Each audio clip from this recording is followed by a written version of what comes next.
الحمد لله إن الحمد لله الأقرب الذي خلق الإنسان وقرب وألمه من البيان ما لم يعلم فسبحان الذي لا يحصى امتنانه باللسان ولا بالقلم ونشهد أن لا إله إلا الله وحده لا شريك له ونشهد أن سيدنا وسندنا ونبينا ومولانا محمدا عبده ورسوله الذي أرسله بالحق بشيرا ونذيرا وداعيا إلى الله بإذنه وسراجا وقمرا منيرا فقد قال الله تعالى في كلامه المجيد والفرقانه الحميد আমার সাথে সকলে মিলে তেলাওয়াত করেন আউযু বিল্লাহি মিনাশ শাইতানির রাজীম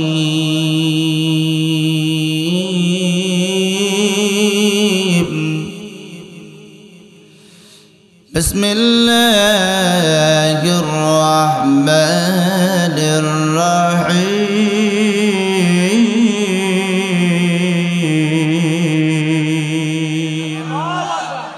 আরেকবার বলি আল্লাহু আকবার আরেকবার চিল্লায় বলি আল্লাহু আকবার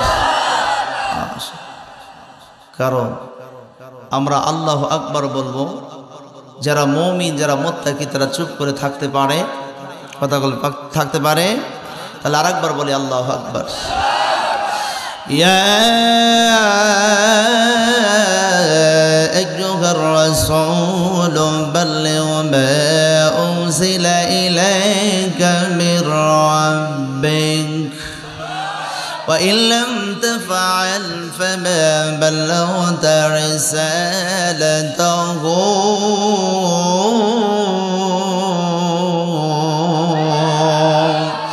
والله يعصمك من الناس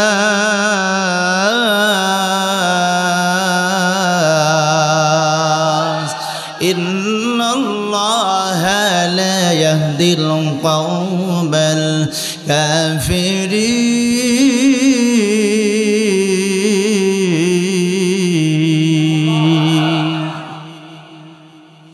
وقال تعالى إن الله وملائكته يصلون على النبي يا أيها الذين آمنوا صلوا عليه وسلموا تسليما اللهم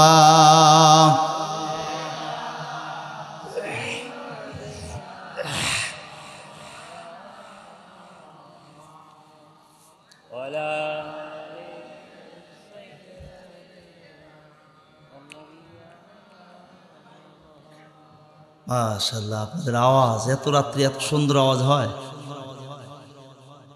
আশ্চর্য এই জন্যই বলা হয় এমন একটি জায়গার মানুষ আজকে আপনারা যেই মানুষটাকে পেয়ে আপনারা ধন্য কথা কোন ঠিক না ঠিক এই জন্যই তো আমি মনে করি আপনাদের আওয়াজ এত রাত্রি এত সুন্দর আওয়াজ হচ্ছে মনে হচ্ছে যে একেবারে রাত্রে আওয়াজটা একেবারে ভাসতেছে জান্নাত পর্যন্ত পৌঁছায় যাচ্ছে আলহামদুলিল্লাহ জোরে বলি আলহামদুলিল্লাহ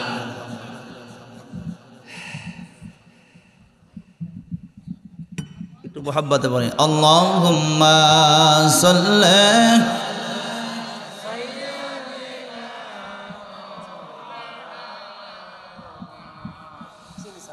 وعلى رسول الله الله কি যে মধুর নাম আল্লাহ আল্লাহ কি যে মধুর মধুর নাম ধরার তামাম মনি মুক্তায় পন্নাহিরায় সোনাদানায় হাইন তাহার দাম আল্লাহু আল্লাহু কি যে মধুর নাম কালিমা লা ইলাহা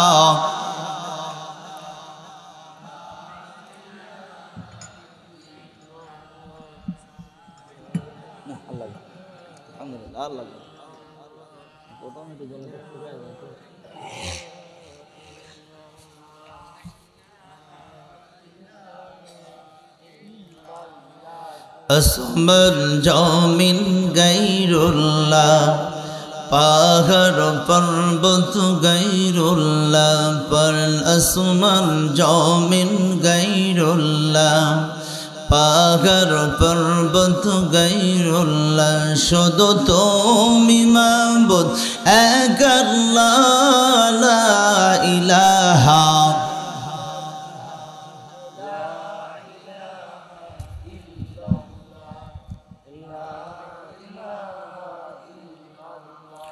لا إله إلا الله محمد رسول الله সকলে মিলে মহব্বতে পড়ে সাল্লাল্লাহু।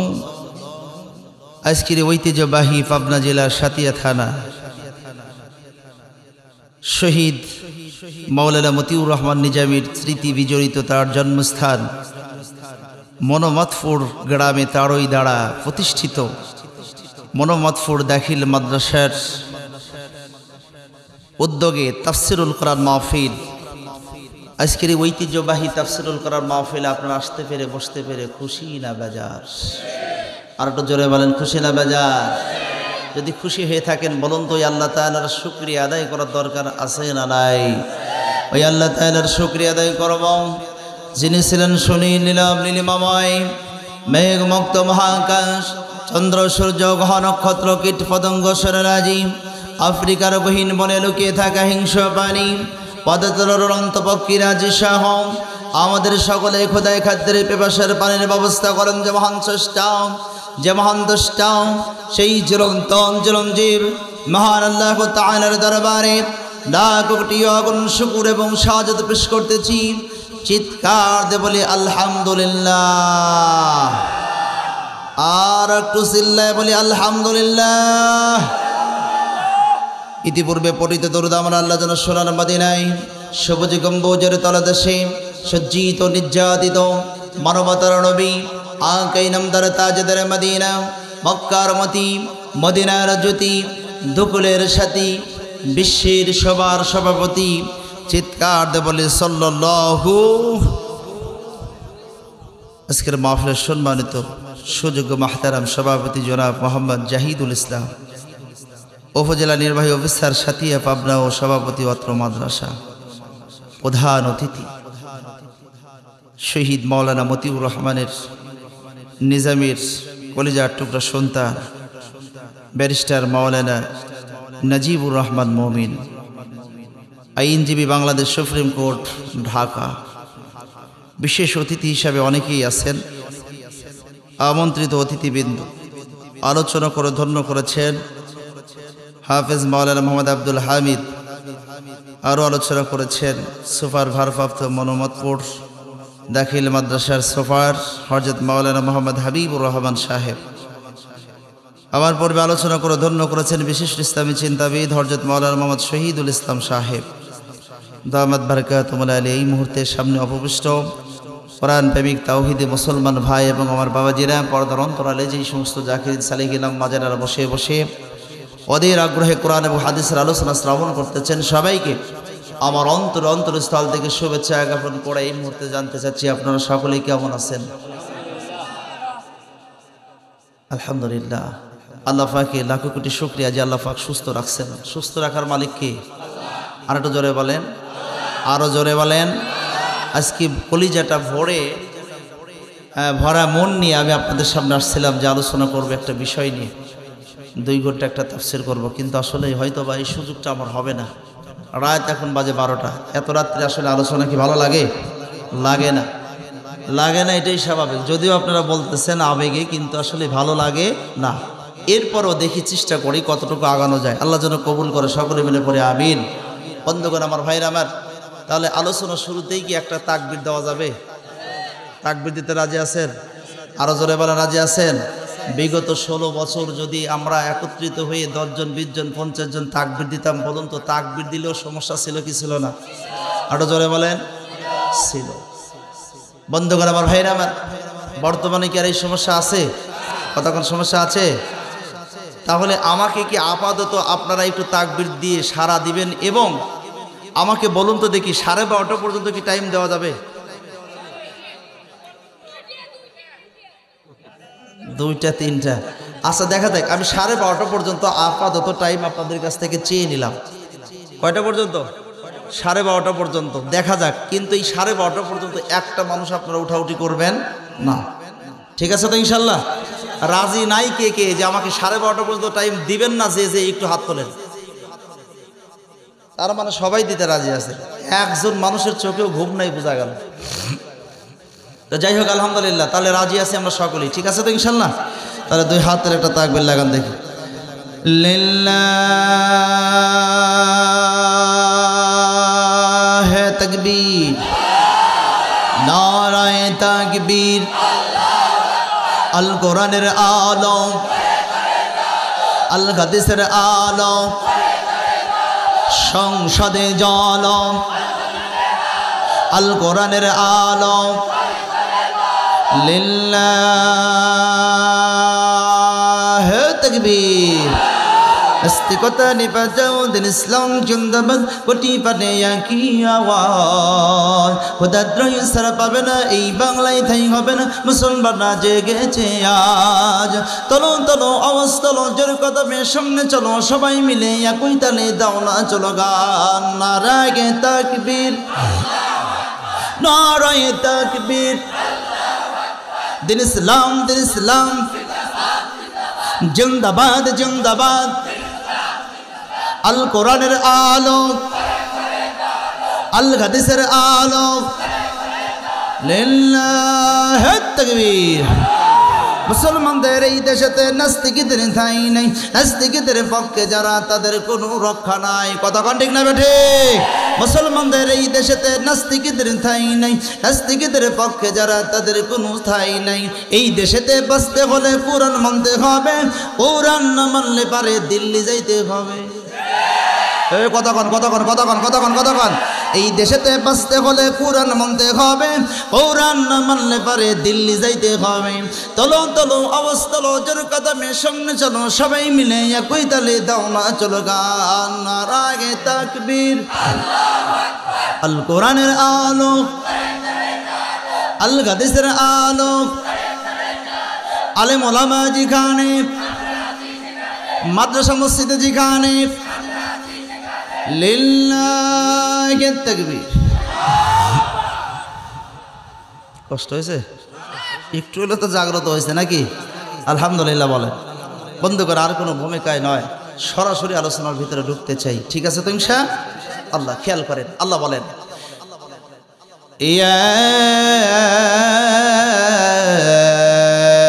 আইয়ুহার রাসূল বাল্লিগ মা উনজিলা ইলাইকা মির রাব্বিক وإن لم تفعل فما بلغت رسالته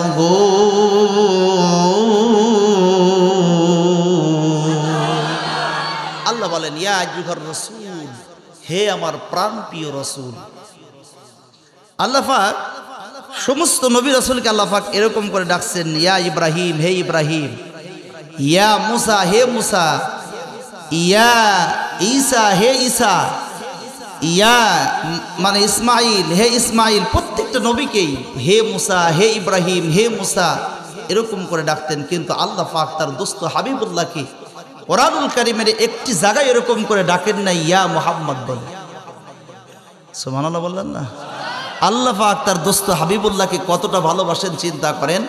যত জায়গায় আল্লাহ পাক কুরআনুল কারীমের মধ্যে ডাকছেন, বিভিন্নভাবে ডাকছেন, ইয়া আইয়ুহাল মুদ্দাসসির, ইয়া আইয়ুহাল মুজাম্মিল, বিভিন্নভাবে আল্লাহ পাক তার দোস্ত হাবিবুল্লাহকে ডাকছেন। এই আয়াতের মধ্যে বলেন ইয়া আইয়ুহার রাসূল, হে আমার প্রাণপ্রিয় রাসূল, বাল্লিগ মা উনজিলা ইলাইকা মির রাব্বিক, তোমার রবের পক্ষ থেকে যা নাজিল করা হয়েছে তুমি সেইটা প্রচার করো, তাবলীগ করো। জোরে বলেন কি করো? তাবলীগের কথা বললেন, প্রচার করার কথা বললেন। গভীর রজনীতে কুরআনুল কারীমের আয়াতটা নিয়ে গভীর রজনীতে চলে গেছেন আবু বকরের ঘরের দরজায়, যা সালাম দিয়ে আস্তে করে ডাকছেন আবু বকর। আবু বকর সঙ্গে সঙ্গে ঘরের দরজা খুলে দিয়ে দেখে আখিরে জামানার পয়গম্বর জনাবে মুহাম্মদুর রাসূলুল্লাহ সাল্লাল্লাহু আলাইহি ওয়াসাল্লাম ঘরের দরজায়। ডাক দিয়া বললেন ইয়া রাসূলুল্লাহ, ইয়া হাবিবাল্লাহ, আপনি কেন এই গভীর রজনীতে আমার ঘরের দরজায়? যদি একটা বার আমি আবু বকরকে আপনি খবর দিতেন, আমি নালায়েক আপনার ঘরের দরজার সামনে হাজির হইতাম, আপনি কেন আসছেন? আল্লাহ রাসূল ডাক দিয়া বলেন আবু বকর, এই গভীর রজনীতে আসার কারণ হলো আল্লাহ পাক কুরআনুল কারীমের আয়াত নাজিল করে আমাকে বলেছেন তাবলীগ করার জন্য, দাওয়াতি কাজের জন্য আমাকে বলেছেন। এই জন্য আজকে গভীর রজনীতে তাবলীগের জন্য আমি তোমাকে নিয়ে দাওয়াতি কাজে বের হওয়ার জন্য আমি তোমার ঘরের দরজায় আসছি। সুবহানাল্লাহ। আবু বকর ডাক দিয়া বললেন ইয়া রাসূলুল্লাহ, ইয়া হাবিবাল্লাহ, আপনার তাম জীবনটাই তো আপনি তাবলীগ করতে করতে জীবনটাকে বিলায় দিলেন। এই তাবলীগ করবার জন্য তায়েফের ময়দানে নিষ্ঠুর কাফেররা আপনাকে ক্ষত বিক্ষত করেছে। আম্মা জান আয়েশা সিদ্দিকা রাদিয়াল্লাহু তাআলা আনহা আল্লাহ রাসূলকে একদিন গোসল করায় দিচ্ছেন। হঠাৎ করে দেখেন আল্লাহ রাসূলের পিঠের মধ্যে দাগরা দাগরা দাগ দেখা যায়। তো দাগরা দাগরা দাগ দেখে ডাক দিয়া বললেন ইয়া রাসূলুল্লাহ, ইয়া হাবিবাল্লাহ, আপনার কি ছোটবেলায় পচারি হয়েছিল না ঘাও হয়েছিল? আপনার পিঠের মধ্যে দাগরা দাগরা দাগ দেখা যাচ্ছে কেন? আল্লাহ রাসূল ডাক দিয়া বললেন আয়েশা, আমার শরীরের মধ্যে একটা মশা মাছি পড়াও হারাম, সুতরাং আমার জীবনে কোনোদিন পচারি ঘা হয়, একটু কথা বলা লাগবে, ঘা হয়। ডাক দিয়া বলেন ইয়া রাসূলুল্লাহ, তাহলে আপনার পিঠের মধ্যে দাগরা দাগরা দাগ দেখা যাচ্ছে, এই দাগগুলো কিসের দাগ? তিনি ডাক দিয়া বললেন এই দাগগুলো হলো তায়েফের ময়দানে নিষ্ঠুর কাফেররা কোরআনের দাওয়াত দেওয়ার কারণে নিষ্ঠুর কাফেররা আমাকে নির্মমভাবে পাথর মেরেছিল, ওই পাথরের দাগগুলো বুঝি তুমি দেখতে পাও। ইয়া রাসূলুল্লাহ, ইয়া হাবিবাল্লাহ, আপনি আজকে কোন তাবলীগের কথা বলতেছেন? তাবলীগ করতে করতে জীবনটাকে আপনি বিলায়ে দিলেন, আর আজকে আপনি কোন তাবলীগের কথা বলতেছেন? কিসের তাবলীগের কথা বলতেছেন? কিছুই তো বুঝলাম না। আল্লাহ রাসূল ডাক দিয়ে বললেন আবু বকর, আজকে যে আমি তাবলীগ করতে চাই সেটা হলো কুরআনুল কারীমের নির্ভেজাল কোরআন। আচ্ছা বলুন তো দেখি, কুরআনুল কারীমের মধ্যে কোনো ভেজাল আছে? আরো জোরে বলেন, ভেজাল আছে? নির্ভেজাল কোরআন লইয়া ভেজাল যুক্ত মানুষের চিকিৎসা করাবার চাই। আর একবার চিল্লায় বলেন আল্লাহু আকবার। আচ্ছা বলুন তো, কুরআনুল কারীমের মধ্যে চিকিৎসা আছে না নাই? আর একটু জোরে বলেন, আছে না নাই?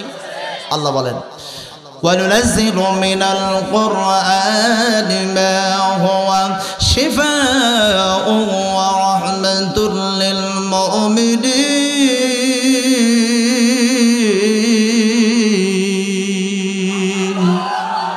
আর একটু জোরে বলে আল্লাহু আকবার। মুমিনদের জন্য কোরআনটা হলো কি? শিফা, ঔষধ। খুব মনোযোগ দিতে হবে। শিফা, ঔষধ। এখন অনেকে আপনারা বলতে পারেন যে হুজুর, কোরআন যদি ঔষধ হয় তাহলে আমাদের মাঝে মধ্যে আমাদের অসুস্থ হলে আমরা ঔষধ কিনে খাই, সিরাপ কিনে খাই কেন? তো কোরআন যদি ঔষধ হয় তাহলে সিরাপ কিনে খাবো কেন? এর কারণটা কি? কাজ হচ্ছে না কেন? কারণ কি? আচ্ছা বলুন তো দেখি, এই যে আপনারা দেখতেছেন পানির বোতল, এই পানির বোতল ঔষধ, ডাক্তার সাহেবের ঔষধের বোতল দিয়েছে। এই ঔষধের বোতলের মধ্যে ডাক্তার সাহেব আগেই যদি বিষ ঢেলে দেয়, আর এই বিষটা আপনি যদি ঔষধ মনে করে আপনি কি করেন, বিষ খেয়ে নেন, আপনি কি অসুখ ভালো হবে না আপনি মারা যাবেন? একটু কথা বলা লাগবে। অসুখ ভালো হবে না মারা যাবে?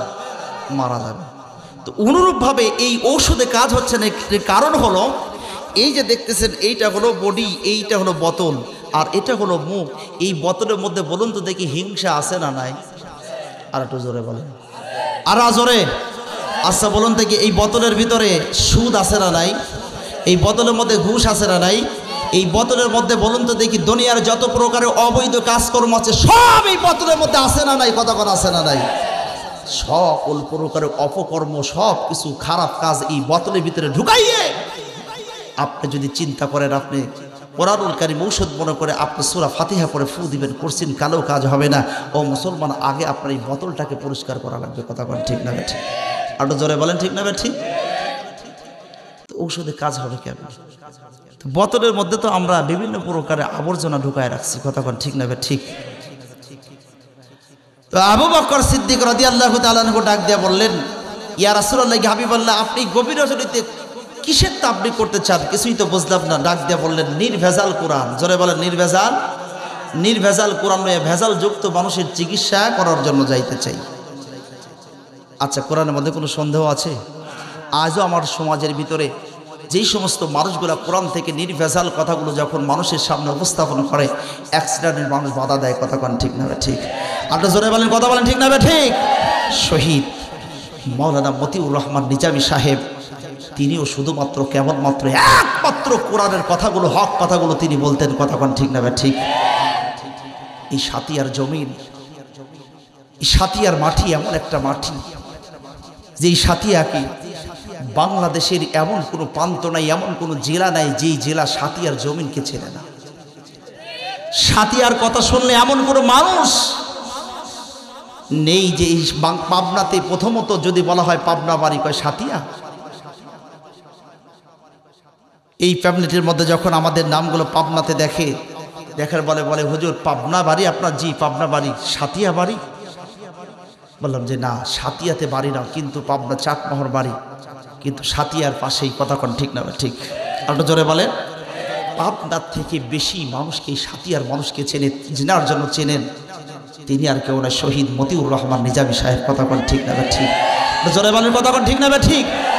বন্ধুগণ আমার, ভাইরা আমার, সেই মানুষটাকেও এই স্মৃতি বিজড়িত যে আজকের এই মনোরথপুর দাখিল মাদ্রাসা, এই মাদ্রাসাটাও কিন্তু সে কি করতে পারে নাই, আপনার সরকারি পর্যন্ত করতে পারে নাই। কথা কোন ঠিক না ঠিক? শুধুমাত্র হিংসা। আমি যে প্রথমে বললাম যে আমাদের এই কলবের ভিতরে হিংসা আছে না নাই? কথা কোন হিংসা আছে না নাই? আপনারা জানেন ওনাকে যখন বলা হয়েছিল, আইনজীবীরা বলেছিল যে হুজুর শুধুমাত্র আপনি একটাবার বলেন যে আমি ক্ষমা চাই। তিনি বলেছিলেন, দুনিয়ার কোনো মানুষের কাছে মাথা নত করবো না। যদি মাথা নত করতে হয়, আমার আল্লাহ যে আল্লাহ আমাকে সৃষ্টি করেছে পৃথিবীর মধ্যে, ওই আল্লাহর কাছে মাথা নত করবো, পৃথিবীর কোনো মানুষের কাছে মাথা নত করবো না। কথা কোন ঠিক না ঠিক? বিশ্বাস করবে না।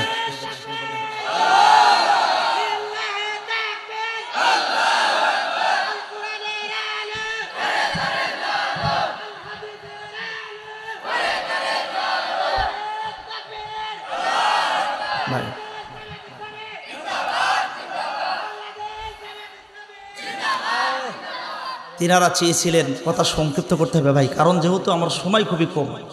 বন্ধুগণ আমার, ভাইরা আমার, ওনার ইমানি পাওয়ারটা বেড়ে গেছে তাই তাকবীর দিয়েছে। কথা বলেন ঠিক না ঠিক? যেমনি সেমনি যে কোনো মানুষ তাকবীর দিতে পারে না। কথা বলেন না, মেহেরবানি করে একটু খেয়াল করেন। যেন তেন মানুষ কি করতে পারে না, তাকবীর দিতে পারে না। তাকবীর দেয় তখন যখন কলিজার ভিতরে আগুন জ্বলে ওঠে, কলিজার মধ্যে নূর জ্বলে ওঠে। কথা বলেন ঠিক না ঠিক? আরো জোরে বলেন। বন্ধুগণ, কিছুদিন আগেও আপনাদের এই পাশেই, হয়তো এখান থেকে 3-4 কিলোমিটার ফাঁকে মাহফিল আসছিলাম। এই মাহফিল আসার পর আমি চিন্তা করলাম যে এত কাছে আসছি, মনোরথপুর না গেলে পারে। কলিজাটা মানতেছিল না। আমি চিন্তা করলাম যে না, মনোরথপুর আমাকে যাইতে হবে। শহীদ মতিউর রহমান নিজামী সাহেবের কবর জিয়ারত না করা পর্যন্ত আমি চাকমোহরের জমিনে যাব না। বিশ্বাস করেন, গভীর রজনীতে আমি আসছি। আমার গাড়ির ড্রাইভার, আমার ক্যামেরাম্যান ছাড়া কেউ নাই। আমি এসে যখন আপনাদের এই কবরস্থানের ভিতরে ঢুকতেছিলাম, আল্লাহ পাক ভালো জানেন, আল্লাহ সাক্ষী আছেন, আমি মিথ্যা কথা যদি বলে থাকি। কোথা থেকে যেন কতগুলো মানুষ এসে, 15-20 জন মানুষ কোথা থেকে আসলাম নিজেই কল্পনা করতে পারলাম না। আজকে আল্লাহর ওলি আজকে আমরা চিনি না। আজকে ভণ্ড ফিরে দরবারে আমরা ঘোরাঘুরি করি, আসল আল্লাহর ওলিদেরকে আজকে আমরা চিনতে পারি না। কথা কোন ঠিক না ঠিক? পৃথিবীর মধ্যে আল্লাহর ওলি যদি থেকে থাকেন, তিনি হলেন শহীদ মতিউর রহমান নিজামী সাহেব। কথা বলেন ঠিক না ঠিক? পৃথিবীর জমিনে, বাংলার জমিনে যদি পীর থেকে থাকেন, তিনি আর কেউ নাই, তিনি হলেন মতিউর রহমান নিজামী। তিনারা হলেন আল্লামা দিলওয়ার হোসেন সাঈদী। কথা কোন ঠিক না ঠিক? এনাদেরকে চিনতে পারি নাই। নির্মমভাবে দিনের পর দিন কষ্ট দিয়ে স্টিম রোলার চালিয়ে চালিয়ে শেষ পর্যন্ত একজনকে মৃত্যু কারাদণ্ডে দিয়ে 13টি বছর জেলখানার মধ্যে কয়েদি করলেন। শহীদ মতিউর রহমান নিজামীকে ফাঁসির কাস্টে ঝোলায় শহীদ করে দেওয়া হয়েছে। কথা কোন ঠিক না ঠিক? তিনার মনে তামান্না ছিল যে আমি শহীদ হব। আমি তাকায় দেখতেছি অনেক মানুষের চোখের মধ্যে পানি চলে আসতেছে, কারণ এই সাতিয়ার জমিনে যেখানে আসি সেখান থেকেই শুধুমাত্র যদি বলা হয় যে মতিউর রহমান নিজামী কণ্ঠ ঠিক থাকতে পারে না, সঙ্গে সঙ্গে কথা বের হয়ে আসে। কথা কোন ঠিক না ঠিক? ও মুসলমান ভাইরা আমার, আল্লাহ পাক রব্বুল আলামিন যেন তাকে শহীদি মর্যাদা দান যেন করে এবং আমাদেরকেও আল্লাহ পাক রব্বুল আলামিন তিনার সাথে যেন মাফ করে জান্নাতের ফয়সালা করে। সকলে মিলে বলে আমিন। আরো জোরে বলেন আমিন। আল্লাহ রসুল ডাক দিয়া বললেন, একটা একটা করে সামনে যাব, খেয়াল করেন। আল্লাহ রসুল আবু বকরকে ডাক দিয়া বললেন, নির্ভেজাল কোরআন। আচ্ছা, কোরআনের মধ্যে কোনো ভেজাল আছে? নির্ভেজাল কোরআন লইয়া ভেজাল যুক্ত মানুষের চিকিৎসা করা হচ্ছে। ভাই একটু ভলিউমটা বাড়ান, একটু বাড়ান, আগে যেরকম ছিল এরকম করে বন্ধ করে খেয়াল করেন। তো শহীদ মতিউর রহমানের নিজামীর কথা আমি একটু পরে বলি, খুব খেয়াল করেন। আল্লাহ রসুল সাল্লাল্লাহু আলাইহি সাল্লাম আবু বকরকে নিয়ে গভীর রজনীতে চলে গেলেন আবু জেহেলের ঘরের দরজায়। আবু জেহেলকে চিল্লায়া চিল্লায়া ডাকা শুরু করলেন। 2 বার 3 বার যখন ডাকছেন, ইকুটা কমায় দেন, টোনটা বাড়ায় দেন, ইকু কমায় টোনটা বাড়ান। বন্ধুগণ খেয়াল করেন। তো এবার কি করেছেন আল্লাহ রসুল সাল্লাল্লাহু আলাইহি সাল্লাম আবু জেহেলকে চিল্লায় চিল্লায় 3টা বার ডাক দিয়েছেন। আবু জেহেল ডাক দিয়ে বলে, কে ডাকে? এত জোরে জোরে চিল্লায় চিল্লায় কে ডাকতেছে? ডাক দিয়ে বলেন, আমি আর কেউ না, আমি তোমার চাচা, আমি তোমার ভাস্তি মুহাম্মদ সাল্লাল্লাহু, জোরে বলেন সাল্লাল্লাহু। তুই আবার এত রাত্রি গভীর রজনীতে আমার ঘরের দরজা আসছিস কেন? কারণ কি? এই এত রাত্রি গভীর রজনীতে তোমার ঘরের দরজা আসার কারণ হলো বড় একটা পুরস্কার নিয়ে তোমাকে দেওয়ার জন্য আসছি। জোরে বলেন একবার আল্লাহু আকবার। আবু জেহেল ডাক দিয়া বললেন, রে বিবি, তাড়াতাড়ি করে ঘরের দরজা খুলে দাও। আবু জেহেলের স্ত্রী ডাক দিয়া বলতেছেন যে ওই মুহাম্মদ সাল্লাল্লাহু আলাইহি ওয়াসাল্লাম তোমার ভাস্তি মুহাম্মদ, সেই না তোমার শত্রু, তুমি কেন ঘরের দরজা খুলতে বলো? রে বিবি আমার, আমি জানি আব্দুল্লাহর বেটা মুহাম্মদ আমার শত্রু, শুধুমাত্র কেবলমাত্র এই সিয়ারকে ঠেকানোর জন্য তাকে আমরা দেখতে পারি না, সহ্য করতে পারি না। কিন্তু শুনে রেখে দাও, জেনে রেখে দাও, আমার ভাস্তি মুহাম্মদ জীবনে কোনোদিন মিথ্যা কথা বলে না।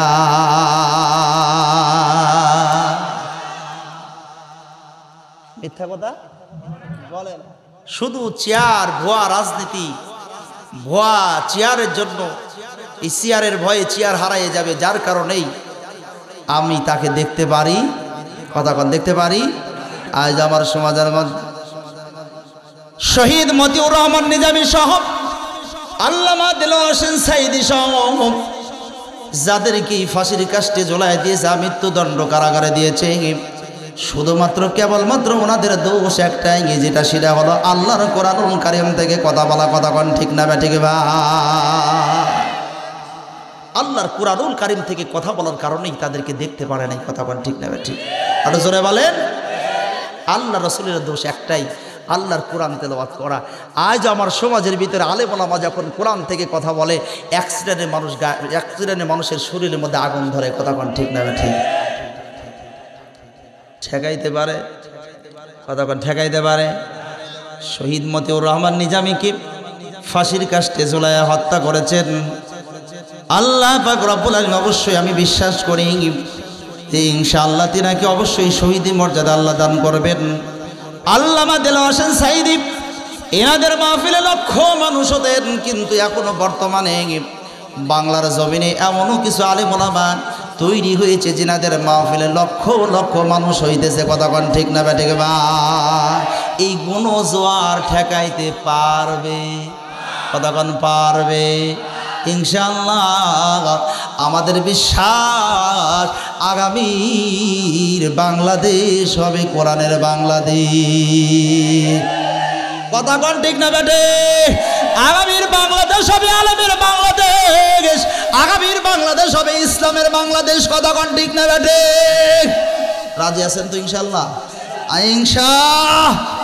সময় আসছে, সময় এবার কাজে লাগাইতে হবে, কথা কোন ঠিক না বা ঠিক? আচ্ছা বলুন তো দেখি আমাদের দল কয়টা?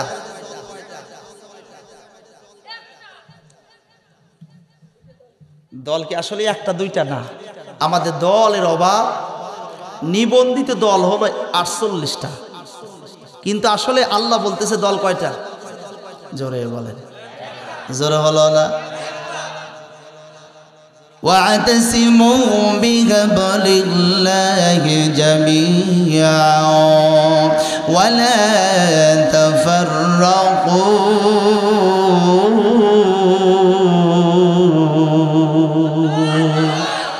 নাকি চুপ করে আছে? জোরে বলে আল্লাহু আকবার, আরো জোরে বলে আল্লাহু আকবার।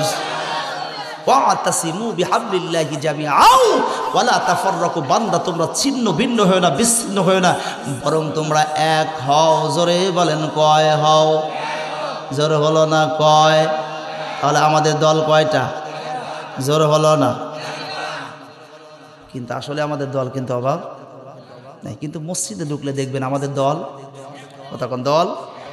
দেখবেন আওয়ামী লীগে যে কাতারে নামাজ পড়ে, বিএনপি ওই কাতারে নামাজ পড়ে, জামাত ইসলামী ওই কাতারে নামাজ পড়ে, চরমনাই পড়ে, আটটসিয়া পড়ে, ফুরফুরাও পড়ে, সব দলাদলি। কিন্তু আপনার মসজিদের মধ্যে কোনো দলাদলি নাই, এক কাতার বদ্ধ হয়ে যায়। কিন্তু মসজিদ থেকে বের হলে বলুন তো দেখি দলাদলি আছে না নাই?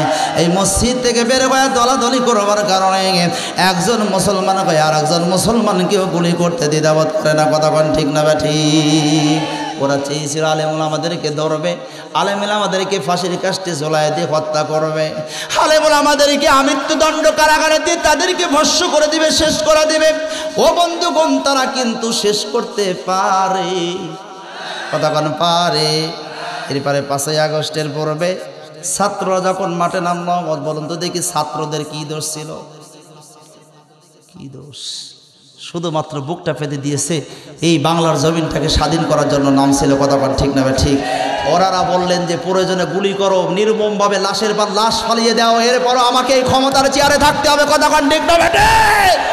আবু জাহেল চেয়েছিল শুধুমাত্র ক্ষমতার চেয়ারকে দখল করে রাখার জন্য, ইনি ওই একই কাজ করেছেন, কথা বল ঠিক না ঠিক?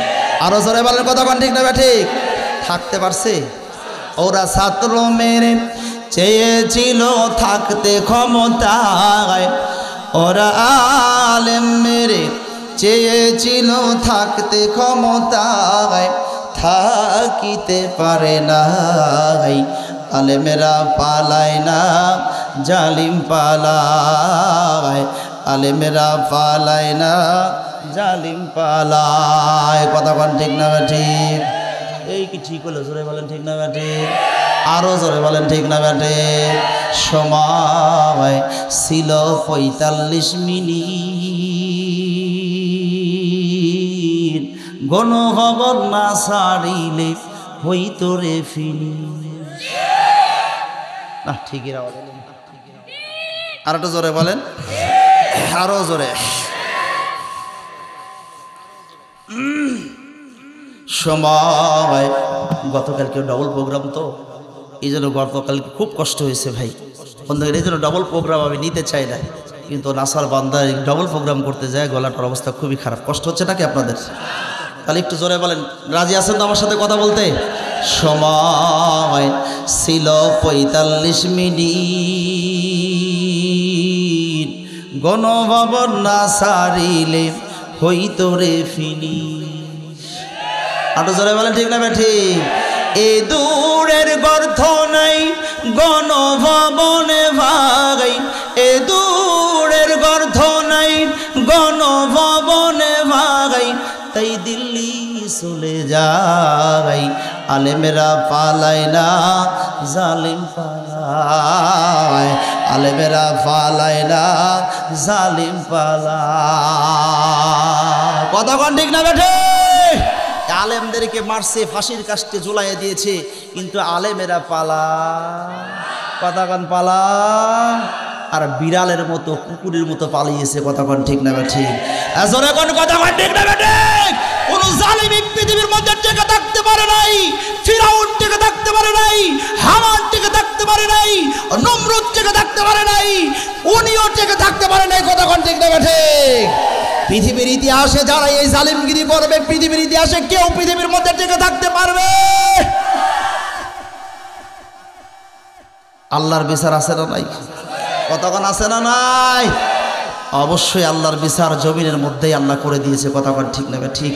এমনভাবে অত্যাচার শুরু করেছিল ভাই, মাহফিল করে বাড়ির থেকে যাওয়ার সময় পথের ভিতরেও অনেক জায়গায় বলতো যে তোমরা এত টাকা কামাই করতেছো, লক্ষ লক্ষ টাকা তোমরা কামাই করো, তো আমাদেরকে কিছু টাকা পয়সা দাও, আমরা কিছু খাওয়া দাওয়া করবো, চাঁদা দাও। কতক্ষণ নাকি? কতক্ষণ চামচাগুলো চাঁদা নিয়ে ছেড়েছে। কতক্ষণ ঠিক নেবে ঠিক। অনেক জায়গায় ইতিহাসগুলো ঘটেছে। কিন্তু আল্লাহ বলুন তো দেখি, সকল প্রকারের ক্ষমতা কার হাতে?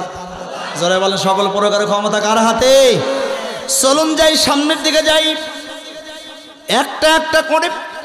আজকে বড় আশা নিয়ে আপনাদের সামনে আসছি, দেখি কত দূর পর্যন্ত আপনাদেরকে নিয়ে যাওয়া যায়। খেয়াল করেন, আবু জেহেল তার বিবিকে ডাক দেয়া বললেন, এরে বিবি, আমার বাইস্তি মোহাম্মদ, আমার বাইস্তি মোহাম্মদ আসলেও সে কখনো মিথ্যা কথা বলে না।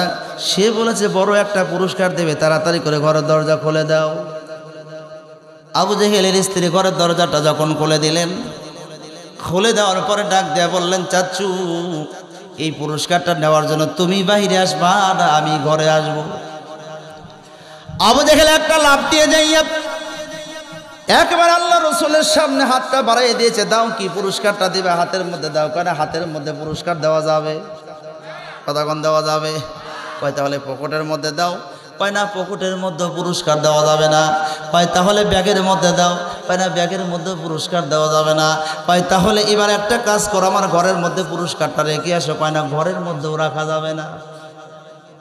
আবু জেহেল মাথা নিচের দিকে দিয়া কিছু সময় পর মাথাটা উঁচা করে ডাক দিয়া বলতেছেন, আরে বাইস্তি মোহাম্মদ, তুমি বড় পুরস্কার, যে পুরস্কারের কথা বললা, সেই পুরস্কারটা হাতের মধ্যে দেবা না, পকেটের মধ্যে দেবা না, ব্যাগের মধ্যেও দেবা না, আমার ঘরের মধ্যে রাখবা না।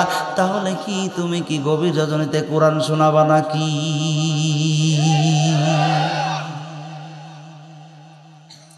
এই পুরস্কারটা কোথাও দেবা না, তাহলে কি গভীর রজনীতে তুমি কোরআন শোনাবার আসছো? আল্লাহ রসুল ডাক দিয়ে বলেন, চাচ্ছু, আসলেও তুমি এইবার আসল খবর ধরেছ। পৃথিবীর মধ্যে শ্রেষ্ঠ পুরস্কার যেটা, শ্রেষ্ঠ কিতাব যেটা, সেটার নাম কি? এর থেকে বড় পুরস্কার আর কিছু আছে?